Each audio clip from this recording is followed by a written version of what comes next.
Vamos a hacer una cosita para entrar en calor y ahorita les voy a contar un par de cosas rapidito. Normalmente les digo buenos días y me dicen buenos días, pero hay una cosa que a mí me gusta hacer harto en Navidad y es tradición en todas las Navidades que hemos tenido en Génesis. Normalmente no soy muy de ser así, pero hay unas épocas especiales en el año en el que me gusta molestar a los religiosillos, a los legalistas, a los cerrados. Y Navidad es mi época favorita para hacer eso, porque es una época festiva y a mí me gustan las festividades y no me gusta cuando la amargura se adueña de las festividades. Así que bueno, normalmente lo que hago en Navidad es quitarme la camisita a cuadros tradicional de cada domingo y mi esposita me ha regalado esta hermosa polera navideña. Es una polera anti-religiosos porque es navideña y es de Star Wars. Así que dicen que cuando tu esposa te regala algo es lo que mejor te queda. Yo me compré una polera navideña hace un par de años y era un cuadrado. Así que bueno, y para también un poquito recordar las fiestas, mis hijitos estaban buscando sus gorros navideños y los encontraron, así que está un poquito ajado, me van a disculpar, pero bueno. Ahora sí, feliz Navidad a todos, ¿sí? Otros años es difícil porque hace calor en Navidad en Bolivia, Navidad es verano. Pero bueno, gracias al cambio climático, ahora en Navidad en Bolivia siempre hace frío, ¿no? Así que podemos aprovechar los Papá Noeles. Bueno, vamos a despertar y hoy yo les voy a decir buenos días y me van a responder feliz Navidad, ¿ok? ¿Sí? Aquí están, el Davicho se acaba de graduar, den una pausa al Davicho, se ha graduado. Pero vamos a ver si tienes energía de graduado, ¿ok? Vas a dirigir a todo este grupo de aquí, a ver, buenos días. Ok. Esta vez les vamos a chanchullar a ustedes, todo el sector del medio, ambos. Buenos días. Ok, ahora sí ustedes han tenido tiempo para prepararse. Harold es maestro de estas cosas. Harold, nos vas a dirigir al grupo. El otro día teníamos una cena de un almuerzo de voluntarios y la mesa del Harold ganaba todo por ahí. El doctor estaba dirigiendo al equipo. ¿Listos? Buenos días. Excelente, denles un aplauso. El tamborillero también estaba ahí. Un detallito más antes de que me olvide. Está aquí nuestro querido fotógrafo hoy día sacando fotitos. Les va a regalar una foto por familia. Si no lo han hecho todavía porque querían sacarse con sus hijitos, nos va a esperar hasta el final. Así que a la salida pueden recoger a sus hijos y sacarse fotitos. Una por familia, por favor. Si quieren sacarse en grupo, es una por grupo, no es una para cada miembro. La iglesia les está regalando eso, ¿ok? Denles un aplauso a los de la iglesia que les están regalando. Ya estoy acabando de alistar todo esto. Cada Navidad hacemos una cosa, yo traigo regalitos para los que participan, lo vamos a hacer participativo. Los que están en sus casas, lo siento. No puedo, todavía la tecnología no me permite mandarles el regalo por teletransportación. Así que es para los que están acá. Tengo algunos regalitos que vamos a ir entregando a lo largo de la mañana. Tenemos unas pompas navideñas que dicen Génesis 2021. Ha mandado a hacer mi esposita. Si estás buscando regalitos de Navidad de última hora así bonitos, nuestra querida Claudia, está la Clau Arce, hace estos recuerditos, le pueden pedir después. Es domingo de promociones. Bueno. Ok, a ver, ayúdenme por un primer, y tengo unos premios consuelo aquí también, ya. Ayúdenme a ver, por un primer recuerdito, pero escuchen bien la pregunta. ¿Qué se llama la serie que estamos viendo en esta época? ¿Qué se llama la serie de mensajes? Ahí, doña Chichi, bien, denle un aplauso por favor. La voy a lanzar, es livianito. No sé si llegará. Eso, denle un aplauso. Miren cómo agarró. Listo, pues, jóvenes universitarios, ahí tienen que agarrar al vuelo también sus pompas. Ok, ha nacido El Salvador. Excelente. Segunda pregunta, escuchen bien. ¿Cuál es el pasaje bíblico que estamos analizando en esta serie? ¿Quién se acuerda del pasaje bíblico? A ver, por allá, alguien, Oscarito. Mateo 1, del 18 al 25. Denle un aplauso a Oscar. ¿Me agarras? Cuidado cabezas, no tengo brazo de beisbolista. Ay, perdón María. Ok, excelente Oscar. Tercera y última pregunta de inicio. ¿Cuál es la pregunta que hemos respondido la semana pasada? Hemos respondido una pregunta, ¿quién se acuerda? Aquí, Sergio, ¿cuál es la pregunta? ¿Quién es el pueblo de Dios? Denle un aplauso al Sergio. Eso, buenísimo, gracias.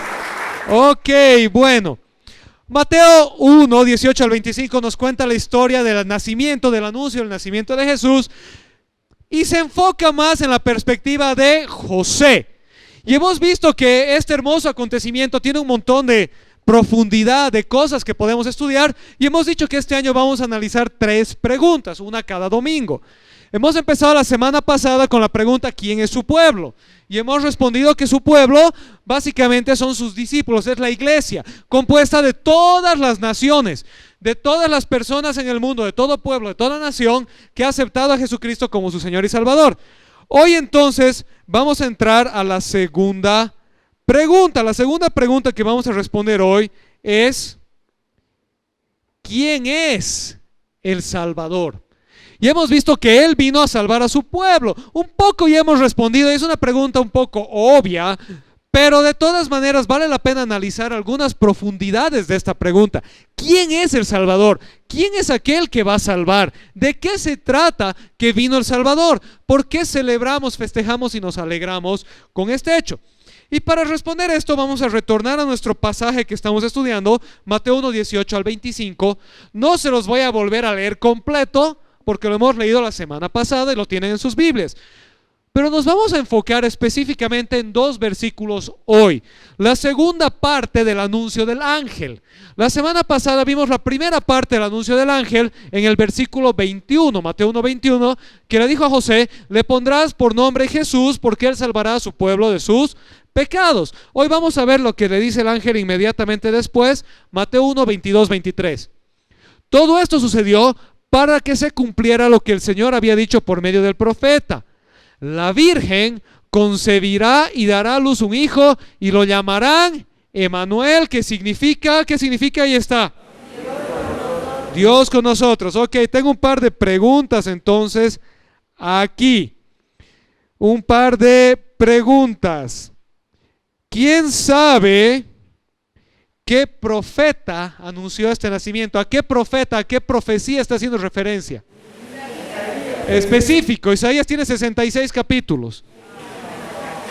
Isaías, a ver, levanten la mano aquí el que sepa. Isaías. Ahí Edu dice que sabe, se acaba de graduar de teología. ¿No? ¿Alguien sabe por ahí? Isaías. Isaías. A ver, el que más se acerque se va a ganar un chocolate. ¿Por dónde en Isaías está? ¿Nada? ¿Cero?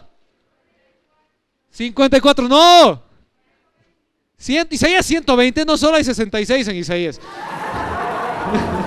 Isaías, ¿alguien sabe? Ya no saben, bueno.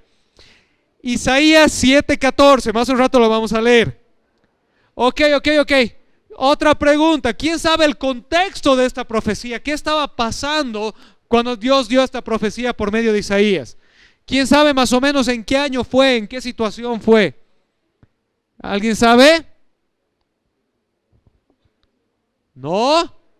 Oye, aquí hay teólogos, seminaristas, líderes de ONGs cristianas. Hay que tener que hablar con sus respectivos docentes y gerentes. Bueno, lo vamos a leer. Isaías, en el Antiguo Testamento, es un profeta llamado el príncipe de los profetas, porque es un profeta central a la palabra de Dios. Isaías casi presenta el Evangelio en el Antiguo Testamento. Casi tú podrías leer Isaías e inferir al Evangelio desde Isaías. Es realmente un libro hermoso de profecía. Y dentro de este libro de Isaías, de sus 66 capítulos, hay un bloque que se llama el libro de Emanuel. ¿Qué se llama? El libro de Emanuel, que consta de los capítulos 7 al 12. Isaías capítulo 7 al capítulo 12 registra lo que se llama el libro de Emanuel, las profecías referentes a Emanuel. Y vamos a leer ahora la profecía a la que el ángel hace referencia. Dice así: por eso, acuérdense, ya no estamos leyendo Mateo, estamos leyendo Isaías. Escuchen la similitud. Por eso, el Señor mismo les dará una señal. La Virgen concebirá y dará a luz un hijo y lo llamarán, ¿qué? Emanuel. Y el ángel dice: esto se hizo para que se cumpla lo dicho por el profeta. La Virgen concebirá y dará a luz un hijo y lo llamarán Emanuel. Y Mateo le añade ahí la traducción que quiere decir Dios con nosotros. Bueno, ahora, parece básicamente obvio, ¿verdad? Isaías dice algo y el ángel o Mateo están diciendo exactamente lo mismo. Pero hay algunas preguntas importantes que nos tenemos que hacer aquí. Dos cosas que quedan en el misterio. Isaías está profetizando 700 años antes de Cristo, 7 siglos antes de Cristo. ¿Estamos acá? ¿Sí? ¿En qué año estamos? ¿En qué año estamos? 2021. A ver, 2000 menos 700. 2000 menos 700, alguien ha dicho 1400 por ahí. Voy a hablar con su profe de mate. 1300. ¿Qué año se descubrió América? Van a decir, si alguien por ahí, no se descubrió América, Colón llegó. Ya. ¿Qué año se mapeó América entonces? ¿Qué año hubo el choque de mundos? 1400. Eso, un aplauso. A ver, ahora aquí escúchenme. 2000 menos 700. ¿Qué año se descubrió América? Ya, del 1300 al 1492 hay más o menos 190 años, ¿verdad? Más o menos, porque estamos en el 2021, son más de 200 años. ¿Te imaginas que alguien en 1300 se pare y diga, fíjense que en Europa no se conocía América, en 1300 alguien se pare y diga, en un continente al otro lado del mar, en el año 2021, una pandemia azotará el planeta y la gente se reunirá con barbijos navideños en una iglesia? ¿Qué le hubieran dicho a esa persona en 1300? Probablemente lo hubieran quemado, porque no había, porque así arreglaban las cosas en esas épocas. Pero quiero que te des cuenta lo difícil que es achuntar una profecía con 700 años de distancia con detalles altamente específicos. ¿Me están siguiendo? ¿Sí? Isaías escribe, profetiza 700 años antes de Cristo. Isaías dice: el Señor les dará esta señal. La Virgen concebirá y dará a luz un hijo y lo llamarán Emanuel. Este es por dulce porque ya tienen chanchulla. ¿Qué quiere decir Emanuel? A ver, uno levante la mano. ¿Qué quiere decir Emanuel? Ya, pues para ninguno por no escuchar. De hecho, uno levante la mano. Dios con nosotros. Bueno, el libro de Emanuel en Isaías, capítulo 7 al capítulo 12, es una profecía histórica dada por Isaías en un momento histórico. Y esta profecía larga, que consta de 4 capítulos, de 5 capítulos, yo también tengo que hablar con mi profe de matemáticas. Esta profecía larga dice varias cosas. No se las voy a leer, o quieren que se los lea 5 capítulos de Isaías. No, ¿ve? Se van a dormir. Les voy a dar el resumen de la profecía. ¿Estamos bien? ¿Sí? A ver, dice así: el nacimiento de un niño que marcará el juicio de Dios contra el pecado de Israel. Eso profetiza Isaías. El nacimiento de un niño que marcará el juicio de Dios contra el pecado de Israel. La caída de Israel en manos de los asirios. El juicio de Dios contra la maldad asiria. La restauración de Israel por medio del reinado de ese niño que había sido profetizado. Ese niño además sería descendiente de David y restauraría la dinastía davídica en Israel. Finalmente, ese niño daría inicio a una era de paz, prosperidad, seguridad y gozo en Israel. Todo eso Isaías profetiza en el libro de Emanuel. Dice: ¿Qué está pasando? Están en Judá, el reino del sur, y acuérdense que Israel se dividió en dos. Es más o menos, imagínense que Santa Cruz, Beni, Pando, Tarija se hacen su propio país y el resto de Bolivia es otro país. Y seguimos siendo bolivianos, pero bolivianos divididos en dos, con dos gobiernos diferentes, con dos naciones diferentes. Misma cultura, misma historia, misma tradición, pero dos gobiernos diferentes. No estoy diciendo nada político, es un ejemplo, ¿ya? Ok. El reino de Israel era un reino completo de 12 tribus, pero se parte en dos. Se parte en dos. Y en el reino del norte, el más grande, quedan, a ver, ahora sí, el que me diga bien esta respuesta se va a ganar uno de verdad. ¿Cuántas tribus había en el reino del norte? ¿Quién ha dicho 10? Levanten. 10 tribus. Ay, perdón, denle un aplauso. Segunda. Creo que se me han acabado mis adornitos, lo han hecho muy bien. Ahora por dulces. ¿Cuántas tribus había en el reino del sur?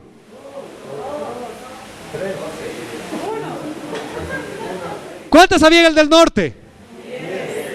¿Cuántas tribus había en Israel? ¿Cuántas había en el del sur? No.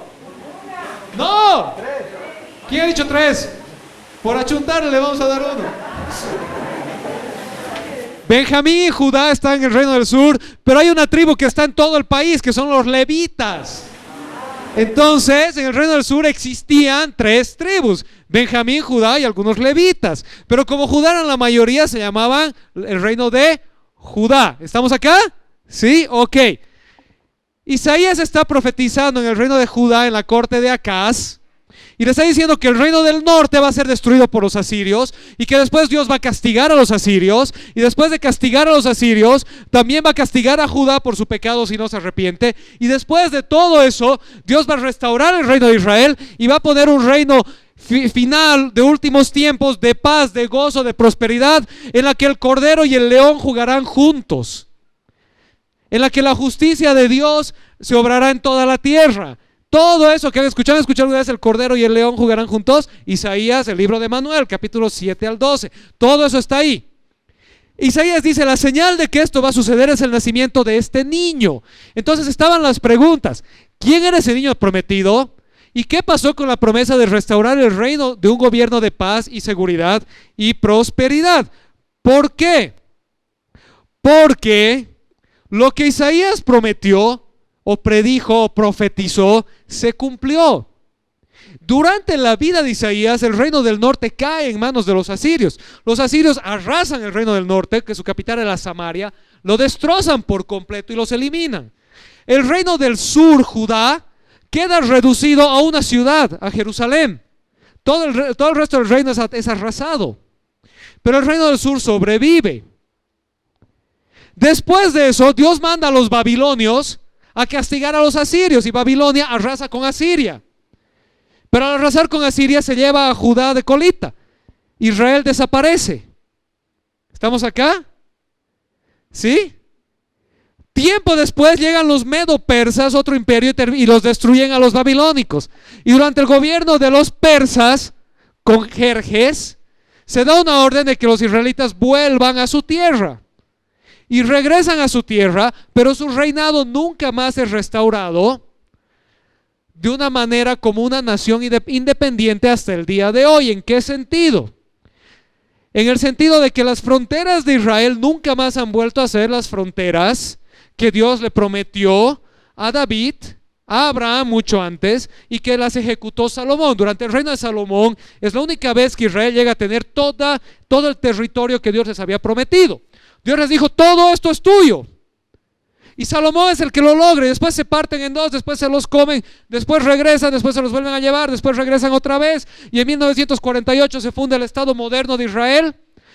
Esa es harina de otro costal, pero aún el Estado moderno de Israel no tiene los límites territoriales prometidos a Abraham y ejecutados por Salomón. ¿Estamos aquí? Entonces, todo el juicio que Isaías prometió se cumple. Pero la restauración que Isaías había profetizado aún no sucede, ni sucedió. La gente en el tiempo de Isaías entendió esto. Escúcheme bien, esto es importante.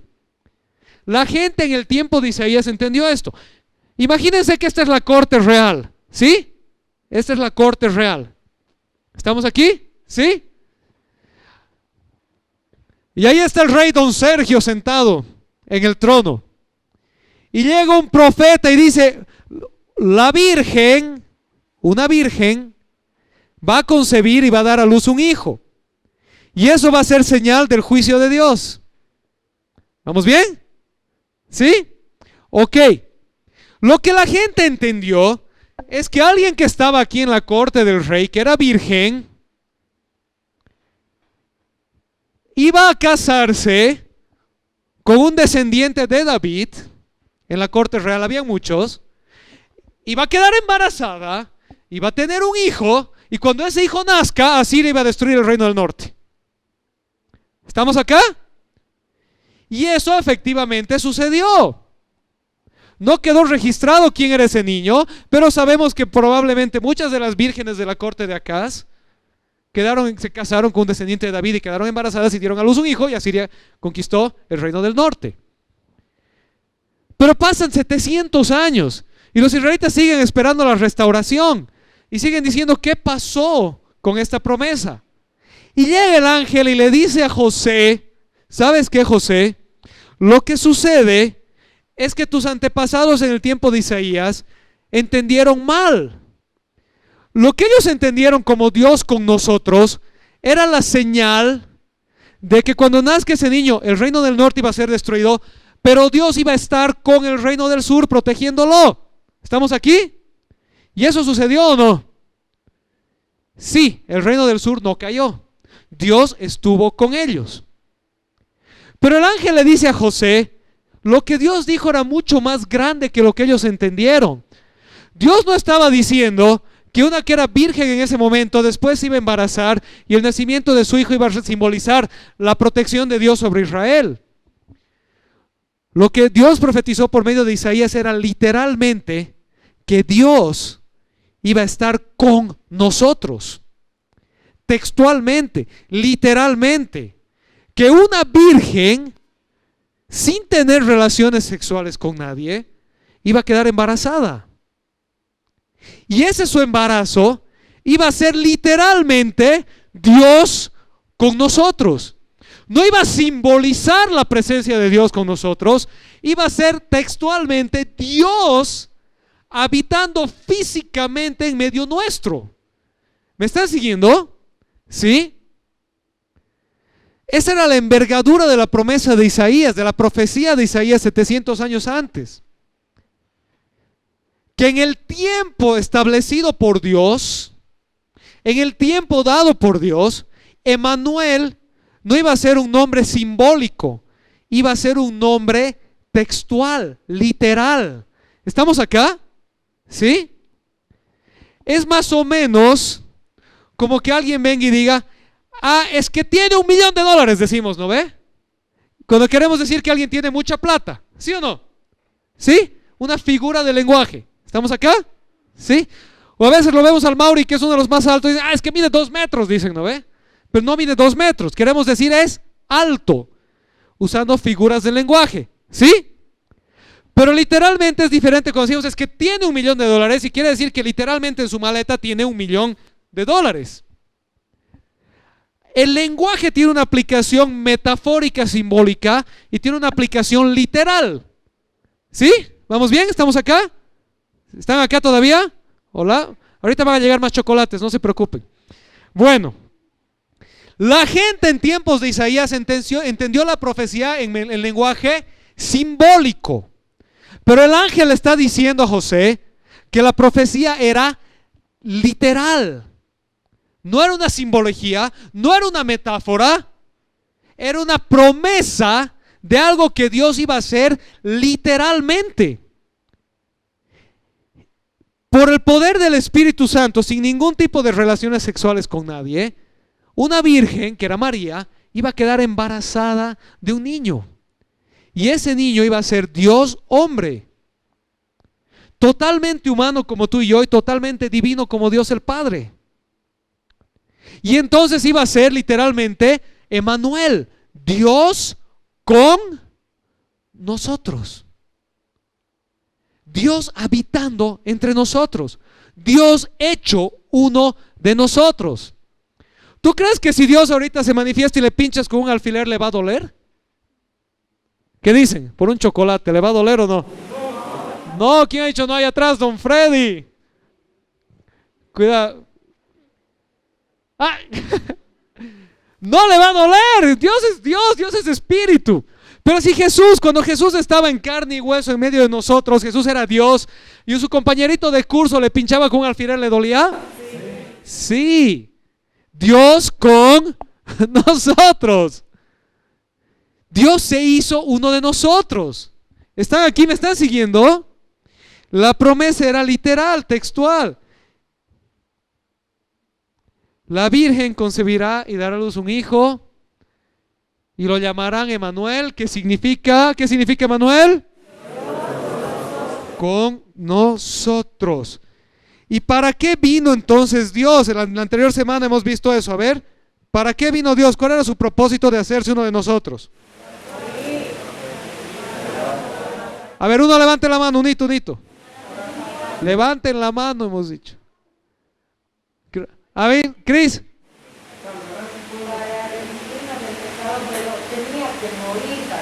Sí, pero estamos hablando de que hemos hablado la semana pasada, del anuncio del ángel. ¿Qué dijo Angisita el ángel? Vino a salvar a su pueblo. Cuidado. ¡Ah!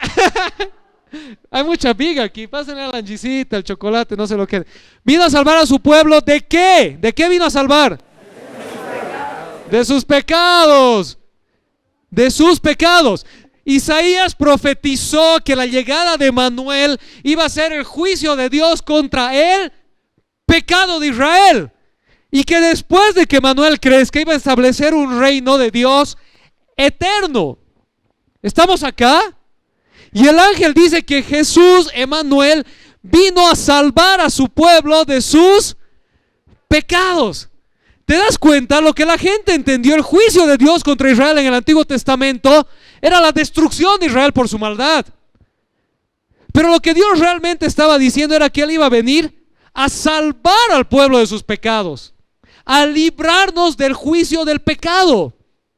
Emanuel vino, Dios con nosotros, Jesucristo, vino a juzgar el pecado y a salvarnos del pecado. Y ahí viene lo que Cristian decía, ¿cómo lo hizo? ¿Qué es lo que vamos a ver la próxima semana? Estamos viendo a quién vino a salvar, quién es el que salva, y la próxima semana vamos a ver cómo salva. El punto de hoy es que Emanuel no era una metáfora, no era una figura, era una promesa de Dios, que Él iba a venir, se iba a hacer uno de nosotros, iba a nacer de una virgen, iba a ser Dios habitando en medio nuestro para salvar a su pueblo de sus pecados. ¿Qué recordamos en la Navidad? ¿Qué celebramos en la Navidad?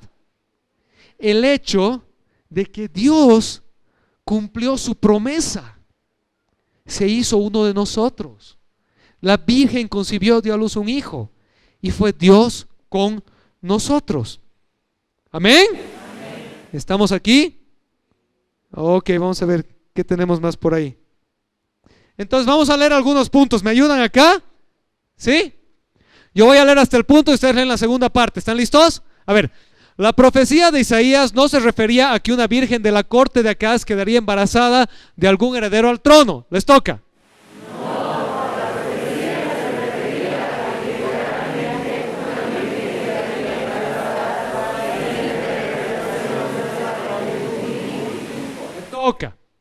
La profecía de Isaías no se limitaba a las consecuencias inmediatas de la conquista asiria. ¿Les toca?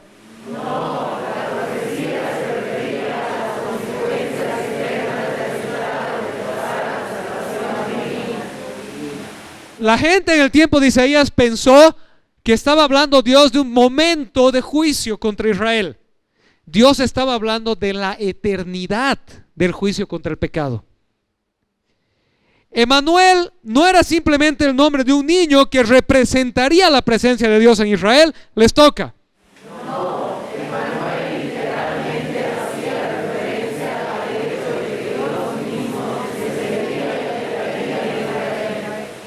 La promesa de la restauración del reino de Dios no se refería a un reinado terrenal de un heredero de David. Les toca.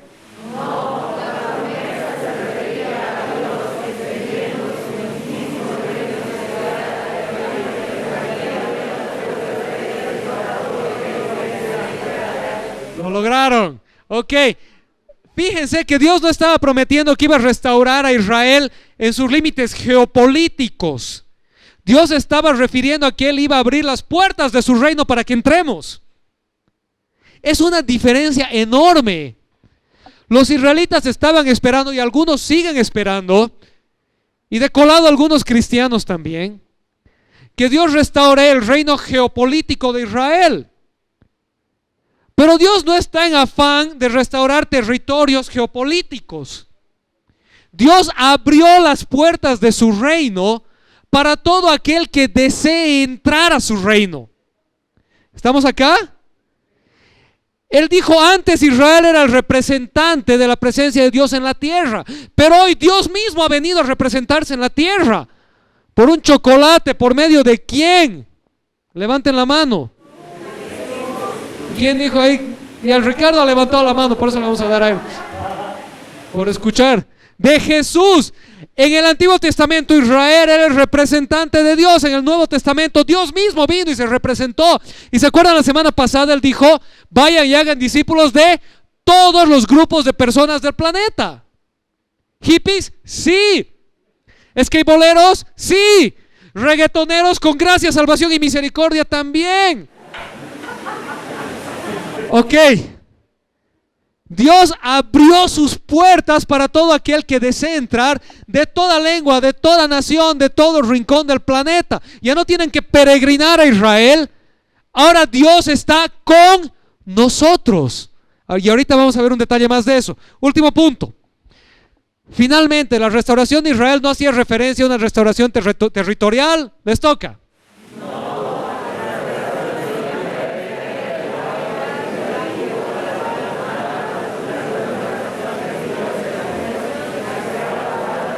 Amén.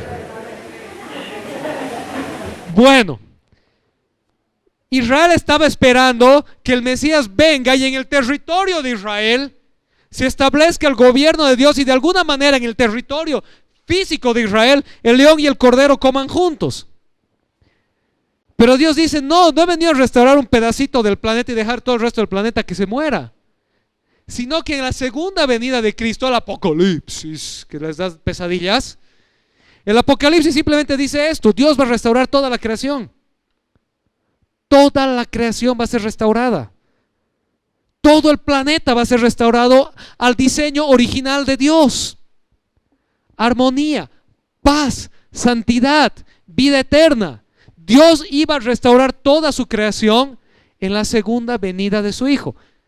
Jesucristo vino la primera vez, y la otra semana es el tema, a salvar, a restaurar corazones, a abrir las puertas del reino. La segunda vez Él va a venir a juzgar, a separar la cizaña del trigo, a restaurar el planeta a la voluntad de Dios y extirpar lo que no está en la voluntad de Dios.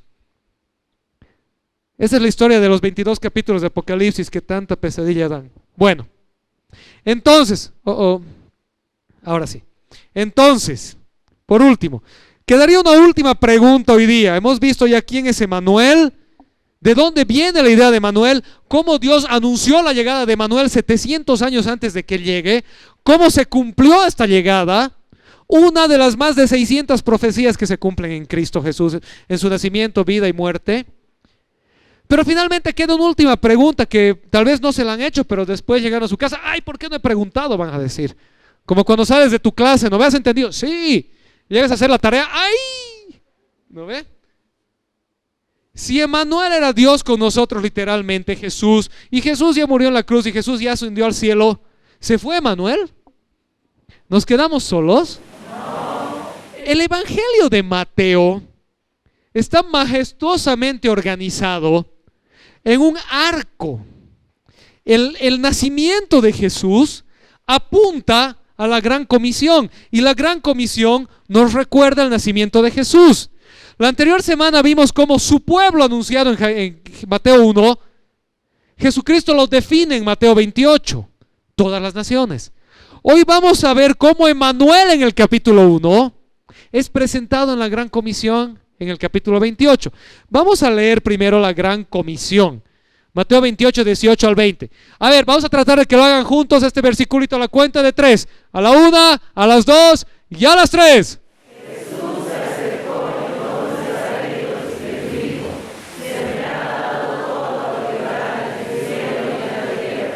Me toca. Por tanto, vayan y hagan discípulos de todas las naciones, bautizándolos en el nombre del Padre y del Hijo y del Espíritu Santo. Les toca a la 1, a las 2 y a las 3.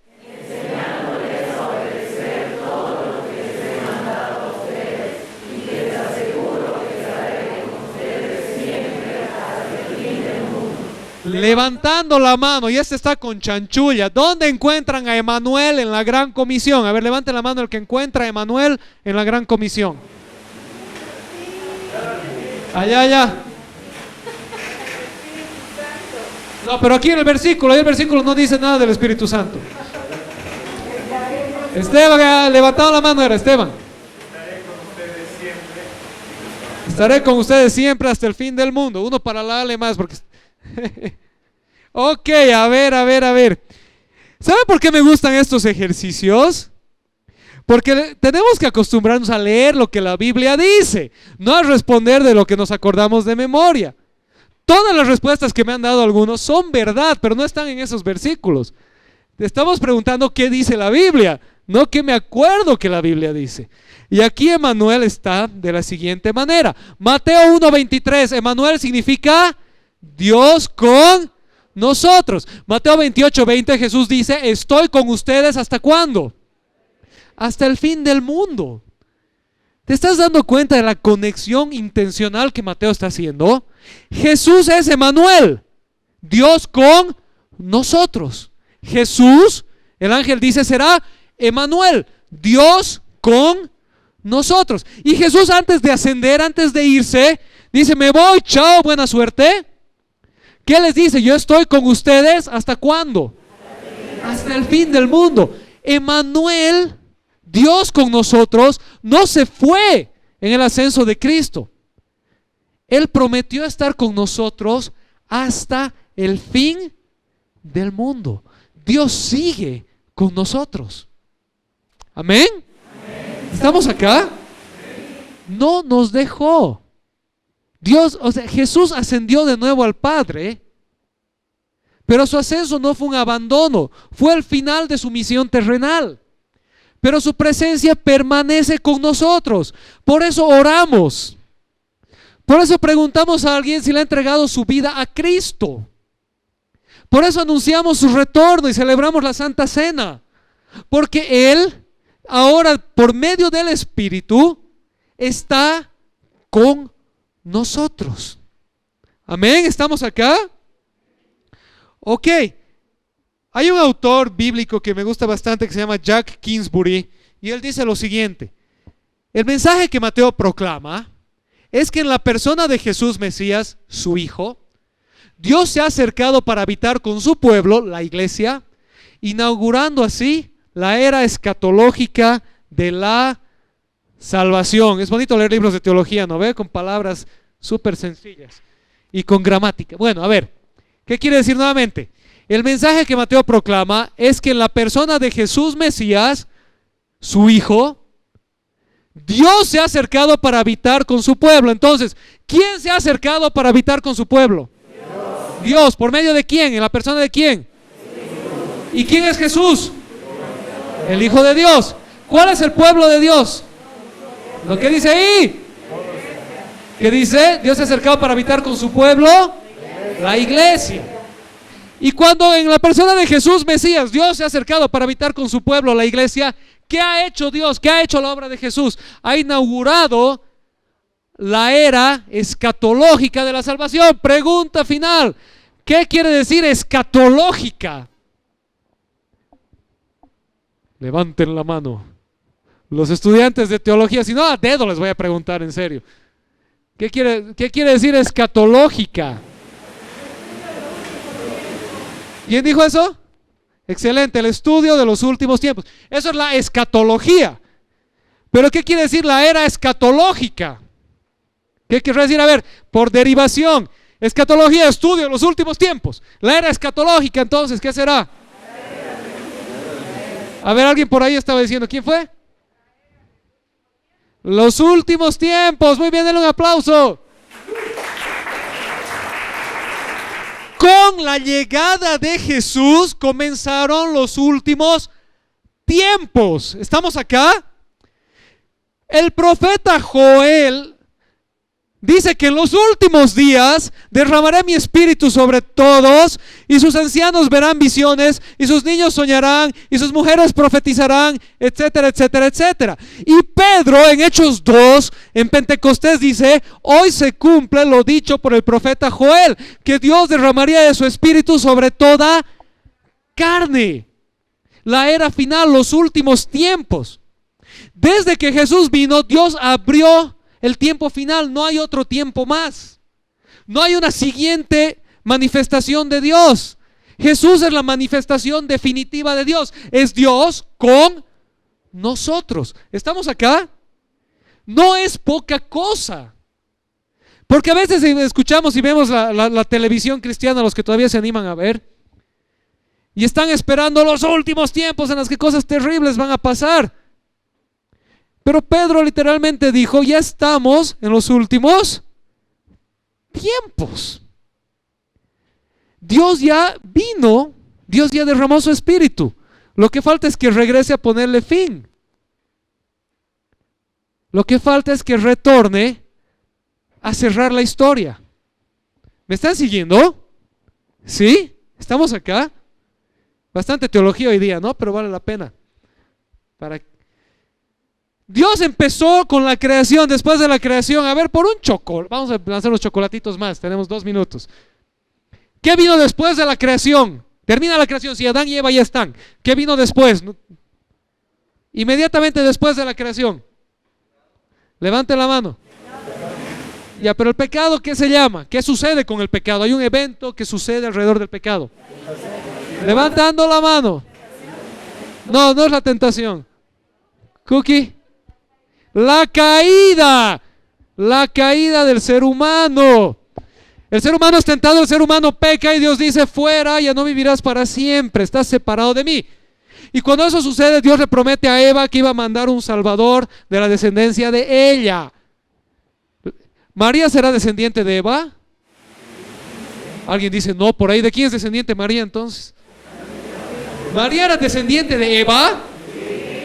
Sí, pues todas las mujeres y los hombres somos descendientes de Eva en términos bíblicos. ¿Sí? Ok. Dios le prometió a Eva que iba a mandar un descendiente por medio, a través de su línea, y obviamente eso quiere decir toda la humanidad. Ok. Siguiente pregunta. Después de la caída, ¿qué otro suceso grande viene después de la caída? No. A ver, levantando la mano, ¿qué pasa después de la caída? Pasan varios años y pasa un suceso cataclísmico. Levantando la mano. A ver, Pati ha levantado la mano. ¿El diluvio de quién? No es de Noé. Noé no hizo diluviar, ¿ya? Ok, viene el diluvio.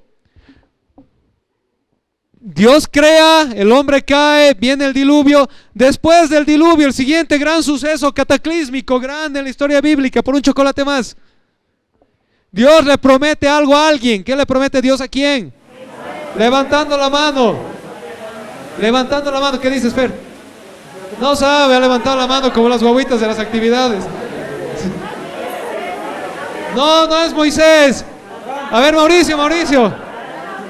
Al Mauricio. ¿Quién se llama Mauricio? Ya, ¿y qué le promete? Y a su descendencia, y bla, bla, bla. Ok. Dios le promete a Abraham que de su descendencia iban a ser benditas todas las naciones de la tierra. María era descendiente de Abraham. Otra vez el mismo, no me dice. Sí, María era descendiente de Eva, María era descendiente de Abraham. Después del gran suceso de la promesa de Abraham, ¿cuál es el siguiente gran suceso? Ya, pues pero Israel es un país, una nación. Ya, esclavitud y liberación del pueblo de Israel que abren las puertas para que llegue ¿qué? La ley de Moisés. La ley de Moisés. Y después de la ley de Moisés, ¿cuál es el suceso final? El suceso histórico, el último suceso. Levanten la mano.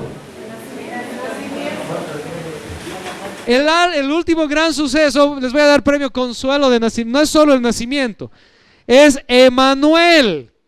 Es el nacimiento, vida, muerte y resurrección de Cristo. Todo el paquete completo. La ley de Moisés no es solamente las 10 tablas en el monte Sinaí, ¿no ve? La ley de Moisés es toda la ley de Moisés que gobierna 2000 años de historia de Israel. 1300, ahí estoy mareado. 1300 años de historia de Israel. El último gran suceso es Jesús. Su nacimiento, vida, muerte y resurrección. No son hechos separados. Su nacimiento apunta a su muerte y su muerte dice que su nacimiento es lo que María y José dijeron que era. Él era Dios. Como era Dios, Él vivió en perfecta armonía con el Padre. Y murió y efectivamente resucitó. ¿Amén?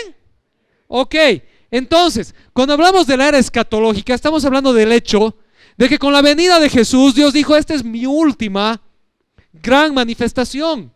Esta es mi última revelación. Después de esto no hay más. Después de esto se trata de conocerle a Él, de tener una relación con Emanuel, Dios con nosotros, con el que prometió, yo estaré con ustedes todos los días hasta el fin del mundo. Y Mateo añade, amén, que así sea. ¿Estamos aquí? ¿Sí? No estamos esperando otra revelación, no estamos buscando otro profeta, no estamos viendo qué otra cosa nueva Dios va a hacer. Dios sigue activo, Emanuel está con nosotros, no se fue. Por eso Dios sigue haciendo milagros, por eso Dios sigue transformando corazones.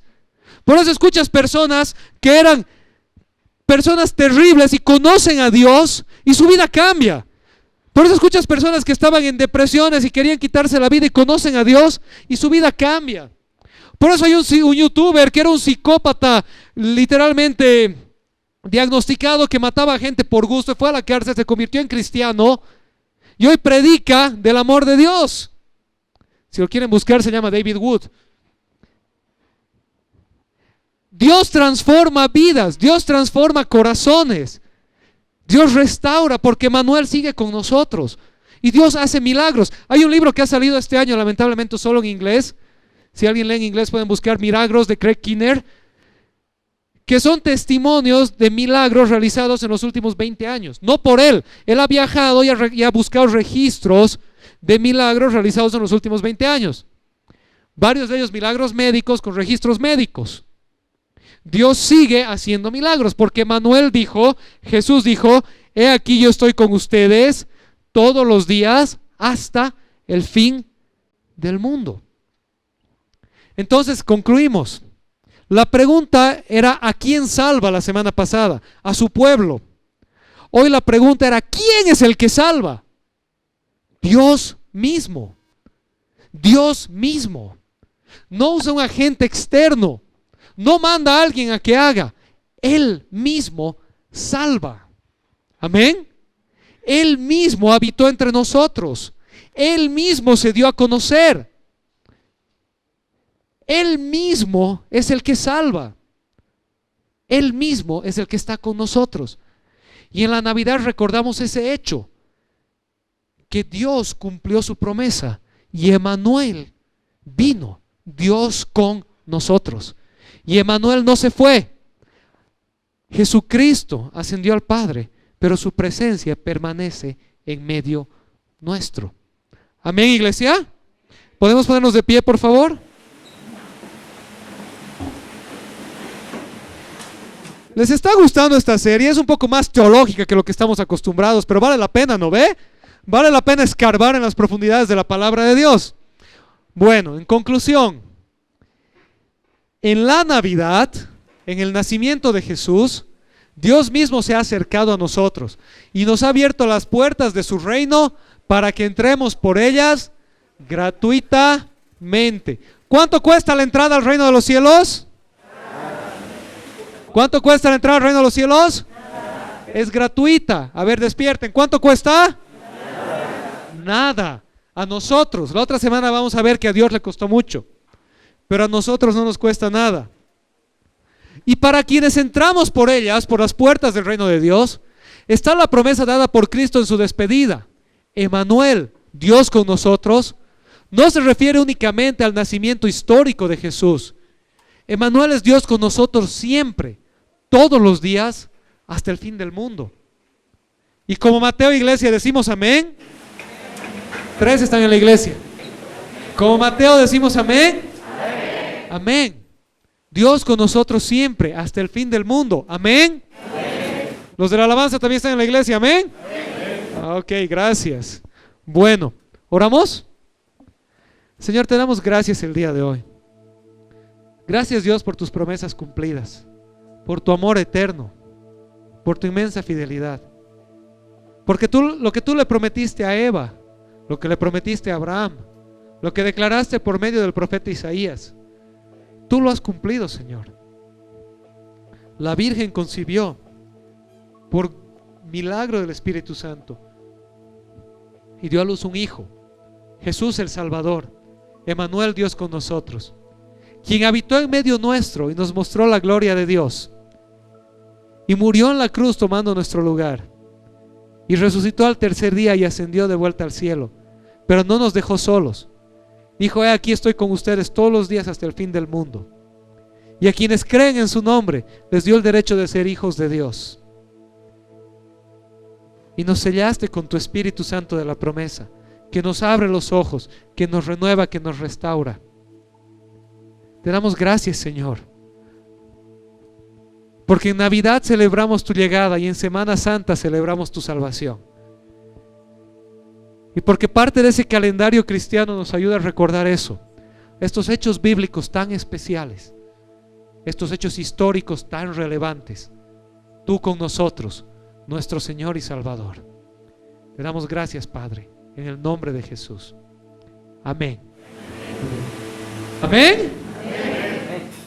Hola, soy Diana, soy parte del directorio de Génesis Cochabamba y te invito a que te suscribas a nuestro canal de YouTube, Génesis Cochabamba, donde podrás disfrutar de todo nuestro contenido.